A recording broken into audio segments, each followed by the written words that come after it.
사랑하는 여러분 안녕하십니까? 오늘 또 참으로 좋은 하루가 되시기를 바라겠습니다. 오늘은 드디어 소아시아에 있는 7교회 가운데 마지막 7번째 교회인 라오디게아 교회에 대한 말씀을 드려보려고 해요. 이 라오디게아는 그 위쪽에 있는 빌라델비아 교회가 있는 곳으로부터 한 70 내지 80km 정도가 떨어진 곳에 위치한 도시였습니다. 그래서 이제 이 라오디게아는요, 굉장히 어떤 교통의 요지였고, 그리고 그 염색 산업, 그리고 모직 산업 같은 것들이 굉장히 발달한 그러한 지역이었고, 또 굉장한 어떤 그런 부가 쌓여 있는 그러한 도시였어요. AD 60년경에 이 지역도 큰 지진으로 해서 도시가 파괴가 되었는데, 이 도시는요, 그 황제로부터 큰 도움을 받지 않고, 로마로부터 도움을 받지 않고, 자기들 스스로 그 도시를 재건할 정도로요, 그렇게 아주 부유했던 그런 도시였습니다. 교회도 역시 마찬가지였죠. 그래서 이 교회에도 어떤 그런 그 부의 문제 때문에 신앙이 굉장히 나태했던 그런 모습을 볼 수가 있거든요. 안티오쿠스 2세라고는 그런 왕이 자기 부인이었던 라오디게아를 위해서 건설한 도시로 그렇게 알려져 있는데, 이 라오디게아인 그런 이름은 뭐냐면 미지근한 사람 혹은 열정이 없는 사람, 그러한 뜻을 가지고 있어요. 그 교회의 특성, 그 도시의 모습들을 그렇게 보여주고 있는 것이죠. 이 도시는요, 물사정이 별로 좋지 않았던, 부유하지만 물사정이 별로 좋지 않았던 그러한 도시여서 위쪽으로 보면 히에라볼리라고 하는 그런 것이 있고, 이 히에라볼리에 대한 그런 이야기는 그 골로새서 4장에 딱 한 번 나오는 그런 이름이거든요. 근데 히에라볼리라고 하는 그런 도시는요, 온천 도시고, 그리고 굉장히 부유했던 그런 도시였고, 사도 빌립이 순교한 그런 도시로 그렇게 알려져 있습니다.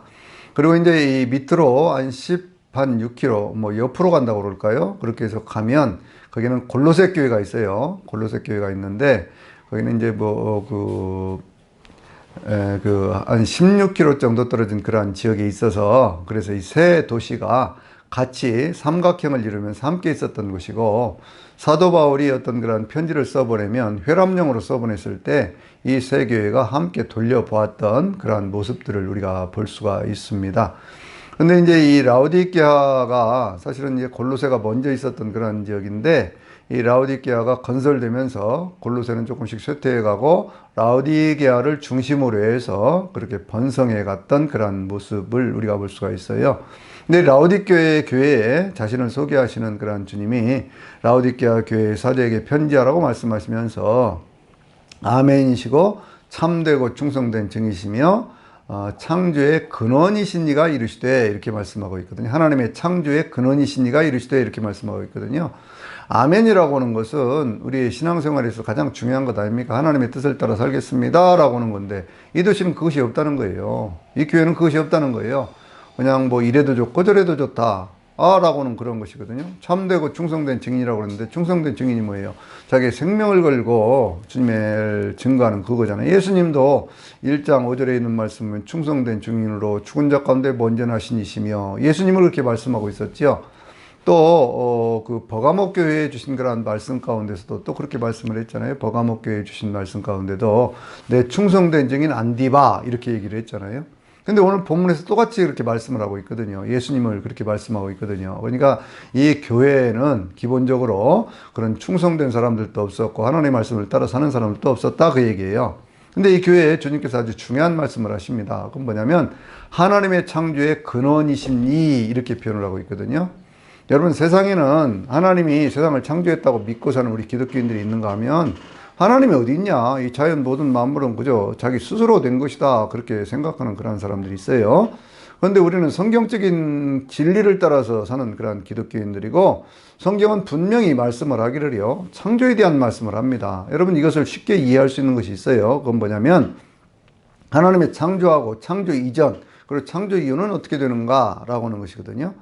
이 창조에 대한 그런 말씀을 마태복음 24장 그 21절에도 보면요, 창세 때로부터 지금까지 예수님이 그렇게 표현을 하지요.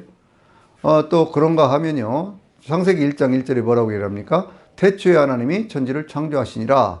이 세상 모든 만물들이 시작되었던 그 시점을 얘기를 하고 있어요. 그런가 하면 요한복음 17장 5절에 있는 말씀을 보면요. 예수님께서 하나님 아버지 앞에 기도를 하면서 이렇게 기도를 합니다. 창세 전에 내가 아버지와 함께 가졌던 그 영광으로 오늘 나를 영화롭게 하옵소서라는 그런 기도를 하고 있어요. 창세 전이라는 그런 표현을 예수님이 하고 계시거든요. 또 그러한 표현을 누가 하고 있느냐 그러면 그 사도 바울도 에베소 1장 4절에 있는 말씀 가운데 창세 전부터 우리를 택하시고 그런 표현을 하고 있어요. 그러니까 성경은 분명히 세상 모든 것들이 창조된 시점이 있고 창조 이전의 세계가 있었다 그렇게 표현을 하고 있는 거예요. 그러면 창조와 창조 이전의 세계는 어떻게 다른 것이냐 그러면 창조라고 하는 것은 세상의 모든 만물들이 만들어졌던 바로 그 시점이죠. 그런데 그 시점에 이미 하나님이 예수님과 함께 계셨다고 하는 것을 요한복음 1장에서도 말씀을 하고 있잖아요. 그 뭐라고 말씀하고 있습니까? 태초에 말씀이 계셨는데 그 말씀이 하나님과 함께 계셨고 이 말씀이 곧 하나님이신데 세상에 있는 모든 만물들이 그로 말미암아 지은 바 되었다 이렇게 표현을 하고 있어요. 그러니까 이 모든 창조를 시작하신 분이 말씀이신 예수님께서 하셨다 그 얘기거든요. 오늘 성경 본문이 지금 그걸 표현하고 있는 거예요. 하나님의 창조의 근원 이렇게 표현을 하고 있는데 이 번역이 사실은 킹제임스 번역이 훨씬 더 나은 번역이에요. 그건 어떻게 번역을 하고 있냐면요. 하나님의 창조를 시작하시니 이렇게 표현을 하고 있거든요. 그 말씀이 맞지요. 하나님께서 계셨는데 그 하나님이 세상 모든 만물들을 창조하셨다. 그것을 시작하신 분이다. 예수님이 그렇게 표현하는 게 맞지요. 근데 이것이 공동 번역이나 새 번역에서는 번역이 조금 이상하게 되어 있어요. 그것은 뭐냐면 하나님의 창조의 시작이시니 이렇게 되어 있어서 그걸 자칫 잘못 이해를 하면요. 하나님께 창조한 첫 번째 작품이 예수님이다. 이렇게 오해를 할 수 있도록 이렇게 되어 있거든요. 그래서 그 오해를 피하기 위해서 우리 개역개정은 창조의 근원 이렇게 표현을 하고 있는데 그것을 이제 뭡니까? 킹제임스에서는 하나님의 창조를 시작하신 분, 하나님의 창조를 시작하신 분 이렇게 표현을 해서 좀 더 명확하게 이렇게 이야기하고 있는 것을 볼 수가 있어요. 그러면 이제 창조 이전의 세계가 있었고 그리고 창조된 세계가 있었는데 이 창조된 세계에 대해서 그건 어떻게 되는 거냐? 그러면 예수님께서 이 모든 것들이 또 끝날 때가 있다 그렇게 말씀을 하고 있죠. 어디에 그런 말씀하고 있어요? 우리가 잘 알면서도 그 말씀을 잘 새기지 않는 것이 있는데 그것이 이제 마태복음 28장 20절 맨 마지막 절이죠. 그때 예수님 뭐라고 말씀하셨어요? 볼지어다 내가 세상 끝날까지 항상 너희와 함께 있으리라 그랬잖아요. 자 보세요. 분명히 세상 끝날 그렇게 말씀하고 있잖아요. 세상 끝날이 있다. 세상의 모든 것들이 끝날 때가 있다. 그것을 요한계시록에서는요. 하여튼 이 계시록에 있는 말씀들을 알아야 그게 잘 이해가 가는 것이 뭐냐면 자, 계시록 21장을 보면 뭐라고 그랬어요? 1절에 내가 또 새하늘과 새 땅을 보니 처음 하늘과 처음 땅이 없어졌고 바다도 다시 있지 않더라 그렇게 말씀하고 있잖아요. 그러니까 세상 모든 것들이 이 끝날 때가 있다는 거예요. 창조된 세상이 있고 창조가 끝나는 창조된 이 처음 하늘 처음 땅이 끝나는 때가 있고 그 앞에 하나님이 계셨고 그 다음에 또 새하늘과 새 땅으로 이어지는 그러한 세상이 있다는 거거든요. 그러니까 지금 우리가 살아가고 있는 이 세상이라고 하는 것은 하나님이 창조된, 하나님에 의해서 창조된 그 세상 속에 살고 있는 겁니다. 그러니까 좀 더 쉽게 얘기를 하면요. 하나님이 창조된 이러한 세상, 그리고 이제 예수님의 초림하신 예수님에 의해서 전해진 복음의 시대, 그리고 지금 교회 시대, 그 다음에 마지막 예수님의 재림의 시대, 이렇게 나눠볼 수도 있는 거거든요. 지금 우리는 어디를 살고 있어요? 교회 시대를 살고 있습니다. 예수님의 재림이 가까운 교회 시대에 살고 있는 거거든요. 근데 이제 뭐 다른 종교라든지 이런 것들은 하나님의 창조를 인정하지 않으니까 그러니까 자꾸 이 창조 안에서 되어진 일들만 갖고 얘기를 하고 있어요. 그러니까 거기에는 분명한 어떤 답이 없는 것이죠. 거기에 대한 그런 내용들은요. 제가 이제 그 사장에 대한 말씀들을 해석을 하면서 그게 빛이라고 하는 것과 관련해서 좀 더 자세하게 말씀을 드려볼게요. 그러나 어쨌든 간에 모든 세상 만물들은 하나님이 창조하셨다. 그 창조를 시작하신 분이 예수님이다. 그렇게 말씀을 하시면서 내가 내 행위를 아노니 너는 뜨겁지도 않고 차지도 아니하다. 내가 이처럼 미지근하니 내가 너를 내 입에서 토하여 버리리라. 이렇게 말씀을 하고 있거든요. 그러면 내가 차든지 뜨겁든지 하기를 원하노라. 이렇게 말씀을 하지요. 여러분 이게 무슨 말씀이냐면요. 라오디게아 지역은 물 사정이 별로 안 좋았어요. 그런데 이제 위쪽에 있는 히에라볼리라고 하는 것은 온천 지역이어서 지금도 아주 유명한 온천 관광지거든요. 거기서 또 물을 쭉 공급해 오면 그것이 한 9km쯤 이제 수로를 따라서 내려오다가 온천물이 다 식어버려요. 식어버리면, 그리고 이제 석회암이 많은 그러한 지역에서 물이 아주 참 먹기는 좀 힘든 그러한 그 석회질이 섞인 그러한 어떤 물이 되어서 생활용수로 그렇게 쓸 수 있게 되고, 또 그 물은 어디서 오느냐 그러면요, 골로새 지역에서 이제 물이 한 16km 되는 그곳을 통해서 이제 식수가 이렇게 공급이 되어지거든요. 그런데 거기서는 아주 차고 그 시원한 그러한 물들이 옵니다. 해발 2,700m쯤 되는 그러한 고원 지역에서부터 내려오는 그러한 물들이었기 때문에 그 물이 아주 시원하고 좋은 그러한 물인데, 그것도 역시 한 16km쯤 내려오다 보면 그 물이 미지근해질 거 아닙니까? 그러니까 이제 어떤 그러한 상태를 영적인 것에 비유해서 그렇게 주님이 말씀하고 있는 거예요. 그렇게 하여튼 뭐 열정이 없는, 이것도 아니고 저것도 아닌 그러한 상태에 있으면 주님께서 토하여 버린다, 이렇게 말씀하고 있는 거거든요. 그런데 이 교회의 어떤 영적 상태를 주님이 뭐라고 말씀하냐면, 그들이 이렇게 얘기한다는 거죠. 나는 부자라 부유하여 아무것도 부족한 것이 없다고 하나, 그러나 너는 내 공고한 것과 가련한 것과 가난한 것과 눈먼 것과 벌거벗은 것을 알지 못한다, 이렇게 말씀을 하거든요. 여러분, 이게 무슨 말씀일까요? 스스로 얘기를 할 때 나는 부자라 부유하여 아무것도 부족한 것이 없다 하나, 이 말씀을 성경 원문에 있는 그러한 말씀들을 좀 더 자세히 살펴보면 이런 얘기예요. 부자예요. 이 사람들이 다 부자인데 갈수록 재산이 늘어난다. 부유하여라는 그러한 표현은 갈수록 재산이 늘어난다는 거예요. 여러분, 참 이거 놀라운 얘기 아닙니까? 부자가 그 부를 쌓았는데, 오늘날로 얘기하면 집을 사면 집값 올라가, 뭐 주식을 사면 주식값이 올라가, 뭐 땅을 사면 땅값이 올라가, 뭐 사업을 하면 사업이 막 번창을 해. 그래갖고 갈수록 부자가 된다는 거예요. 그러니까 나는 부족한 것이 없다, 그렇게 얘기를 한다는 거예요. 여러분, 그러지 않겠어요? 세상에 누가 가난하게 살기를 원하는 사람이 누가 있겠습니까? 다 부자로 살기를 원하죠. 그런데 그렇게 부자이기 때문에, 부유한 것 때문에, 갈수록 부자가 되기 때문에, 돈이 더 많이 늘어나기 때문에, 재산이 늘어나기 때문에 부족한 것이 없다고 얘기하는 이 사람들을 주님이 영적인 눈으로 바라보니까 너는 곤고하다는 거예요. 곤고하다는 말이 무슨 얘기입니까? 육체는 병 들어가고 있고 마음은 고통이 있다, 그 얘기예요. 여러분, 참 이게 놀라운 얘기 아닙니까? 부자가 되어가고 자꾸 부자가 되어가는데 육체가 자꾸, 그게 참 육체적으로 피곤하고, 그리고 마음에는 그런 고통이 있는 그러한 사람이라는 거예요. 또 거기 뭐라고 그랬어요?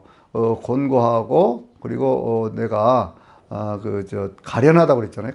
가련이 뭐예요? 불쌍하다는 얘기예요. 주님 보기에는 불쌍하다는 얘기예요.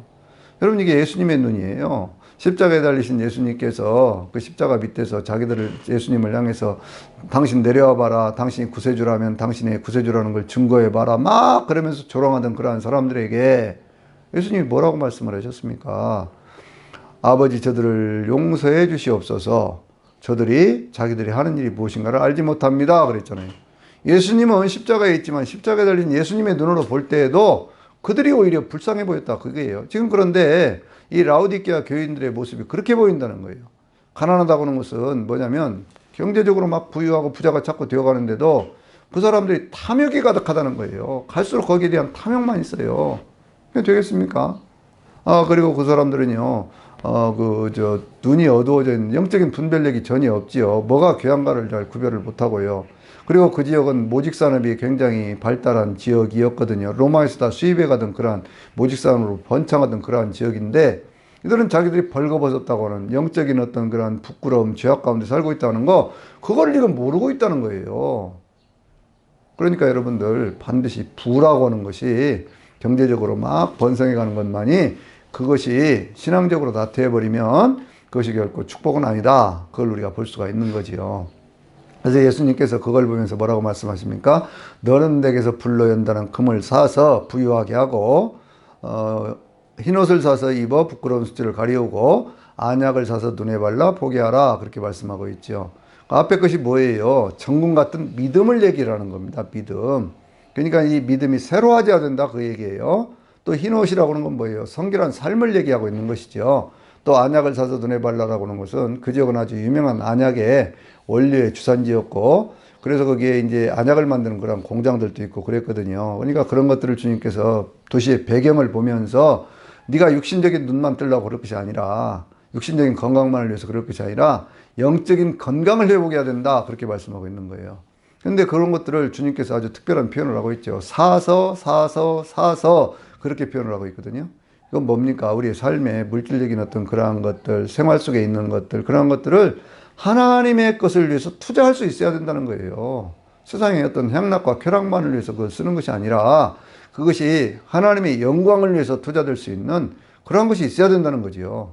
예수님께서 마태복음 13장을 보면 많은 비유에 대한 7가지 비유에 대한 그런 말씀을 하시면서 거기에 밭에 감추인 보화에 대한 말씀도 하고 있고 또 진주를 사러 다니는 그런 상인의 비유도 하고 있잖아요. 어떤 사람이 밭을 가는데 거기서 보화를 발견했어요. 자기 있는 거 다 팔아가지고 와서 그 밭을 샀잖아요. 왜? 그 보화 때문에 그런 것이거든요. 그러니까 우리의 어떤 그러한 믿음과 열정이 있어야 된다는 거예요.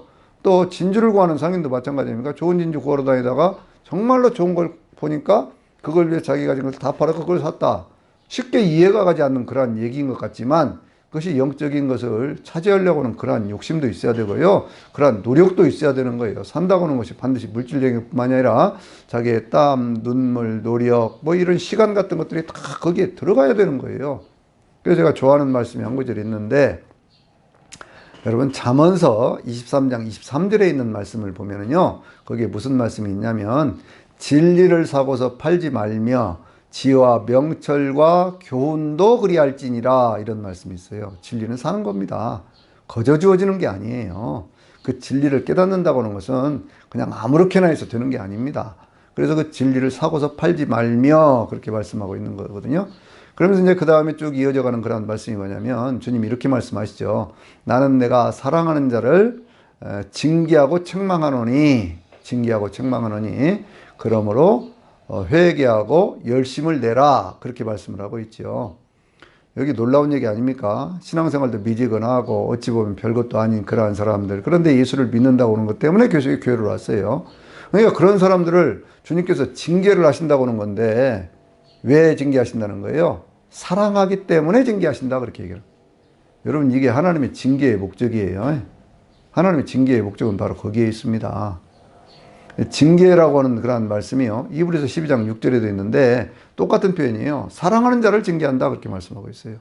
그러니까 어떤 그러한 어떤 환난과 핍박이 아니라 어떤 내 생활 속에 그러한 어떤 어려움이 왔을 때 그런 어려움 속에서 한 번 더 생각해 봐야 될 것이 있어요. 이것이 하나님의 징계의 손길인지 아니면 마귀가 하는 것인지 마귀가 하는 짓이라면 그것은 믿음으로 싸워서 이겨야 되지요. 그런데 때때로 하나님께서 내 삶의 어떤 신앙을 회복시키기 위해서 그렇게 하시는 것이라면 그러면 나는 믿음을 돌이켜야 되는 거예요. 믿음을 돌이켜야 되는 겁니다. 그게 징계의 목적이고요. 또 사랑하기 때문에 책망한다. 그 말씀을 우리가 드려야 돼요. 왜 이 7교회 모든 교회들 가운데 뭐 서머나 교회라든지 필라델비아 교회를 제외한 다른 교회들을 왜 책망을 하셨을까요? 미워서 그랬을까요? 사랑하기 때문에 책망한다는 거예요. 부모가 자식들을 책망을 할 때도 똑같은 거 아닙니까? 사랑하기 때문에 책망한다는 거예요. 우리가 그 말씀을 좀 깊이 새겨야 될 필요가 있어요. 그래서 회개하라. 열심을 내라 그러잖아요. 저는 이 회개하라는 말씀을 통해서도 많은 은혜를 받는데 여러분 우리가 어떤 때 그런 얘기를 하지요. 성경에서 구원은 우리의 어떤 능력 범위 밖에 있는 것이기 때문에 하나님께서 주신 것이기 때문에 그것은 은혜로 받는 구원이다 그렇게 얘기를 하잖아요. 그래서 우리가 그 은혜로 받는 그 구원 속에서 하나님의 자녀가 되었어요. 그런데 하나님의 자녀로 살려고 하면 지금 여기 본문에 있는 모든 말씀들이 전부 교회 안에 있는 사람들을 향해서 얘기를 하고 있잖아요. 회개하라, 회개하라, 회개하라는 말씀이 전부 교회 안에 있는 말씀이잖아요. 그런데 회개는 누가 하느냐 그거예요. 여기에요. 하나님이 우리에게 주신 큰 은혜가 있어요. 그건 뭐냐면 회개라고 하는 것은 내가 하는 것이거든요. 그러니까 하나님은 인격적인 하나님이시기 때문에 억지로 강제로 그렇게 하지를 않아요. 어떤 데 징계도 하시고 책망도 하시지만 결국 궁극적으로 그렇게 어떤 그런 하나님의 징계나 책망이 있을 때 그것을 회개할 수 있는 것은 내가 해야 되는 것이거든요. 그래서 그것이 우리 인생을 인격적으로 다루시는 하나님의 은혜라는 거예요. 예수님이 그런 말씀하셨죠. 나는 양의 문이다. 그렇게 말씀하시면서 나를 통해서 들어오는 사람들이 꼴을 먹고 쉬는 물가로 이렇게 인도함을 받을 것이다 그랬는데 도둑은 어떻게 한다고 그랬어요? 담을 넘어온다고 그랬잖아요. 그러니까 그것이 사단이 하는 것하고 다른 거예요. 사단은 우리에게 어거지로 막 와가지고 우리를 넘어뜨리지만 주님은요 우리의 어떤 인격적인 결단을 통해서 그런 일들이 이루어지기를 원하고 계시는 거예요. 이것을 생각해 보면 회개의 기회를 주신 하나님 앞에 우리는 무한하게 감사하고 살아야 돼요. 나를 참 하나님의 자녀 삼아 주시고 하나님의 자녀이기 때문에 인격적으로 대우해 주시고 인격적인 어떤 그런 관계 속에 회개의 기회를 주었다 그거거든요. 그 다음에 있는 말씀도 역시 그런 맥락에서 보면 이해가 쉬워요. 볼지어다 내가 문 밖에 서서 문을 두드리노니 누구든지 문을 열면 내가 들어와서 그와 함께 먹고 그는 나와 더불어 먹으리라 이 말씀이죠. 근데 이 말씀이 뭡니까? 여러분 생각해 보세요. 우리 인생에 내가 있어요. 그런데 예수님이 어디 계신다는 거예요? 문 밖에 계신다는 거예요. 그럼 문을 열고 들으시면 될 거 아닙니까? 그런데 내가 문을 열어주지 않으면 주님이 들으시지 않는다는 거예요. 그러니까 이 말씀을 구약의 아가서에도 보면 비슷한 것이 있거든요. 그게 뭐냐면 이제 그 술람미 여인하고 이렇게 서로 결혼을 했잖아요. 결혼을 했는데 신랑을 기다리다 보니까 밤늦게까지 들어오지를 않습니다. 그러다가 이제 신랑이 와서 문을 두드리는데 이 여인이 뭐라고 합니까? 나 이 침상에 누워있는데 뭐 무슨을 열어주냐 어찌고 그러다가 이제 말아버리잖아요. 그러니까 주님이 그냥 떠나가 버리시는 그러한 모습을 우리가 성경에서 보고 있잖아요. 그러니까 이제 이 하나님은 절대로 인격적인 하나님이셔요. 인격적인 하나님이시기 때문에 우리에게 끊임없이 회개의 기회를 주시는 분이고 우리가 문을 열기를 기다리시는 분이에요. 문을 열면 주님이 들어와서 먹고 마신다거나 한 식구가 된다는 것이고 그러한 주님의 기쁨과 평안을 우리에게 주신다는 거거든요. 자 보세요. 왜 이런 표현을 하고 있을까요? 그것은 네가 곤고하다 이렇게 말씀했잖아요. 네가 가련하다 그렇게 말씀했잖아요. 그러니까 그 어떤 그런 마음의 곤고한 상태에서 벗어나려고 하면 주님이 주시는 그런 평안을 우리가 가져야 되는데 주님이 빌립보서 4장 6절과 7절에 그렇게 말씀도 하셨지요. 아무것도 염려하지 말고 오직 너희 구할 것을 감사함으로 하나님께 아뢰라. 그리하면 모든 지각에 뛰어나신 하나님의 평강이 그리스도 예수 안에서 너희의 마음과 생각을 지키시리라 그렇게 말씀을 했잖아요. 우리의 마음과 생각이 곤고해지지 않아야 돼요. 예수를 믿는 사람들은 성령님을 모셔서 그 요한복음 14장 26절에도 그렇게 말씀하고 있잖아요. 내가 주는 평안은 세상이 주는 것 같지 않다 그렇게 말씀하고 있잖아요. 그러니까 이러한 평안의 주인공이 되려면 예수님이 지금 어디에 계시는지 성령님은 지금 어디에 계시는지 그걸 살펴봐야 된다니까요. 그러니까 미지근한 신앙생활이 아니라 이것도 좋고 저것도 좋다 이런 것이 아니라 그냥 예수 그리스도 안에서 성령님과 함께 예수 그리스도 안에서 성령님과 함께 사는 그러한 믿음 생활로 바꾸어져야 돼요. 그러면 생활이 부유해지면서도 그것을 많은 사람들의 유익을 위해서 쓸 수 있는 그러한 인생이 돼야 되잖아요. 누가복음 12장을 보면 한 부자가 자기 먹을 것 실컷 모아놓고 쌓아놓고 여러 해 동안 먹을 것 놀을 것 그렇게 만들어 놨으니까 이제 한번 놀아보자 그러는데 그날 주님이 뭐라고 말씀하십니까? 내가 오늘 이 어리석은 부자야. 내가 오늘 밤에 내 영혼을 도로 찾으리니 그러면 내 모아놓고 쌓아놓은 것이 다 네 것이 되겠느냐 그러시잖아요. 그러니까 우리는요 어떤 탐욕에서 벗어나야 돼요. 그 탐욕에서 벗어나야 되고 그리고 하나님이 허락하신 것이 많아지면 많아지는 만큼 그것을 많은 사람들의 영혼 구원을 위해서 하나님의 교회를 위해 쓸 수 있는 사람들이 되어야 되거든요. 그렇게 해서 이기는 사람들, 그 이기는 사람은 뭡니까? 결국 회개하고 돌아서는 사람들이 이기는 사람들이지요. 그런 사람들에게는 주님이 말씀하시기를 내가 이기고 아버지의 보좌에 함께한 것처럼 내 보좌에 함께 앉게 하리라 이렇게 말씀을 하고 있잖아요. 그러니까 이 말씀이 무슨 얘기예요? 그것이 주님께서 그 어떤 그러한 모든 것들을 이기신 분, 이긴다고 하는 것은 언제라는 거예요? 오늘 지금 현재라는 얘기죠. 오늘 현재 옛날 이겼다 그거 아니에요. 내일 이기겠다 그거 아니에요. 오늘을 살아가면서 내가 믿음으로 사탄과의 영적인 싸움에서 이기고 세상을 믿음으로 이기면서 사는 거예요. 그렇게 이기는 사람들에게는 주님께서 영원한 하나님 나라의 보좌에 앉게 하겠다 그런 말씀이거든요. 계시록 22장 6절에 있는 말씀 보면요. 그곳에 하나님의 보좌가 있습니다. 또 어린 양의 보좌가 있어요. 그런데 그것이 누구의 것이냐 그러면 하나님의 자녀들의 것이거든요. 그곳에 그들이 함께 있어서 그들이 세세토록 왕노릇하리로다 이렇게 주님이 영원한 천국에서 누리를 복에 대한 말씀을 하고 있죠. 자 이제 2장과 3장의 마지막 결론의 말씀은 모든 교회들에게 주셨던 말씀과 똑같은 얘기거든요. 그게 무슨 얘기냐 그러면요. 성령이 교회들에게 주시는 말씀을 들을지어다. 그렇죠? 귀 있는 사람은 성령이 교회들에게 하시는 말씀을 들을지어다. 여러분 이 말씀은요. 우리가 잘 생각해야 돼요. 모든 교회들에게 주신 말씀이지만 그것을 듣고 돌이켜서 은혜를 받을 수 있는 사람은 개인이에요. 귀 있는 사람이죠. 귀 있는 사람들이 아니고요. 그러니까 개개인이 성경을 통해서 우리에게 주시는 하나님의 음성을 들어야 되는 것이고, 그 하나님의 음성을 들음으로 해서 회개하고 돌이키면 이기는 사람이 되는 거거든요. 그래서 저나 여러분 모두가 다 하나님의 은혜 가운데 이기는 사람이 되어서 그래서 하나님의 영광의 보좌에 7교회에 주신 12가지 축복, 그 12가지 축복의 완성이 뭡니까? 계시록 21장 7절에 있는 말씀, 내가 이것들을 상속하여 주리니 나는 그의 하나님이 되고 그는 내 아들이 되리라. 누구에게? 이기는 자는 그랬거든요. 이기는 자는. 그러니까 우리가 그러한 축복의 주인공이 될 수 있도록 늘 믿음 안에서 승리할 수 있는 오늘 하루 건강한 하루가 되시기를 주의 이름으로 축원합니다. 아멘.